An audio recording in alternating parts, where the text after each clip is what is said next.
कभी कभी जैसे हमारे साथ गलत होता है तो हमारा भगवान पर से भरोसा उठ जाता है, तो उस भरोसे नहीं, गलत तो देखो द्रौपदी के साथ भी हुआ, लेकिन द्रौपदी का विश्वास तो भगवान पे उठा नहीं, द्रौपदी का विश्वास तो बढ़ा।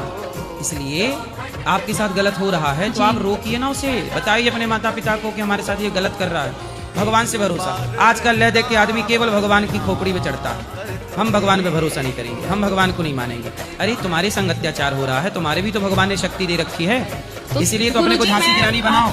मैं आपसे ये जानना चाहती हूँ कि उस भरोसे को मजबूत बनाने के लिए क्या करना चाहिए? सत्संग करते रहो और अपने को झांसी की रानी बनाओ। कोई अत्याचार करे, तलवार होना चाहिए आपके पास, जी गुरुजी। है ना। भगवान के हर काम भगवान करेंगे। झांसी की रानी बोलती कि मैं नहीं लड़ती, भगवान करेंगे। अरे भगवान हमसे और आपसे करा रहे हैं, ये आज्ञा ईश्वर की ही तो है। जी गुरुजी। तो आपको अपनी रक्षा करना, पढ़ी लिखी हो, जी गुरुजी। हाँ, कराटे वराटे जानती हो, नहीं।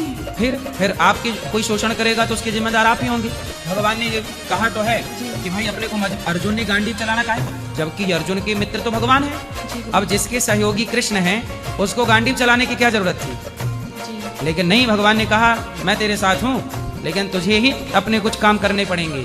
इसलिए हर बेटी को झांसी की रानी बनना है और हर बेटे को शिवाजी बनना है। कब देश के लिए खड़ा होना पड़े, कब देश के लिए लड़ना पड़े, कब आपको अपने लिए लड़ना पड़े, हर चीज भगवान ही करते बेटा। हर आरोप भगवान पे क्यों? अब तुमने क्या पढ़ाई की है, कहाँ तक पढ़ी हो? बीए कर रखा है मैंने। इतना पढ़ लिए बीए, लेकिन आपने अपने सेल्फ डिपेंड के लिए 4 कराटे नहीं सीख पाई।